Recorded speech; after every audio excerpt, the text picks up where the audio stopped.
LPL এর players ড্রাফটের বাকি এখনো কিছু ঘন্টা, তার আগেই খবর এলো দল পেলেন টাইগারদের টি-20 কাপ্তান। লঙ্কা প্রিমিয়ার লিগ মাতাবেন এবার লিটন কুমার দাস। সরাসরি চুক্তিতে তাকে ভিড়িয়েছে লঙ্কা প্রিমিয়ার লিগের দল গল গ্যালেন্স। টি-20 ফরম্যাটে জাতীয় দলের অধিনায়কত্ব করা লিটন দাস কি এবার তাহলে অধিনায়কত্ব করতে যাচ্ছেন লঙ্কা প্রিমিয়ার লিগেও? এর আগেও লিটনের অভিজ্ঞতা রয়েছে লঙ্কা প্রিমিয়ার লিগ মাতানোর।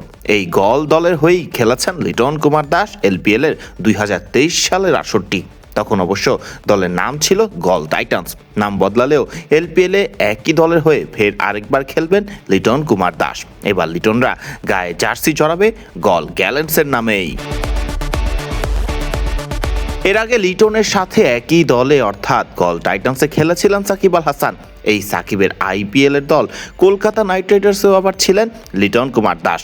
আইপিএল এ নিজেকে মেলে ধরার জন্য লিটন সুযোগ পেয়েছিলেন কেবল একটি।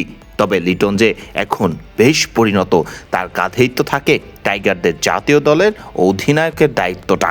এবার কি এলপিএল এ লিটনকে দেখা যাবে অধিনায়কের ভূমিকায়? লিটন অধিনায়ক থাকবেন নাকি না এই প্রশ্নের উত্তর কেবল সময়ই দেবে। তবে লিটন খেলছেন গল গ্যালেন্সের হয়ে, এটি তো আপাতত বলাই যায়। এছাড়া সরাসরি চুক্তিতে জাফনা কিংস ভিড়িয়েছে সাকিব আল হাসান এবং তাসকিন আহমেদের মতো দুই টাইগার ক্রিকেটারকে। লিটন কুমার দাস তৃতীয় বাংলাদেশি ক্রিকেটার হিসেবে সরাসরি দল পেলেন এই টুর্নামেন্টে। 1 জুন বেলা 2টা থেকে শুরু হবে লঙ্কা প্রিমিয়ার লিগের প্লেয়ার্স ড্রাফট, যেখানে 30-এরও বেশি টাইগার ক্রিকেটারের নাম রয়েছে। এবার দেখার পালা লঙ্কা প্রিমিয়ার লিগে দল পান আরও কজন বাংলাদেশি ক্রিকেটার।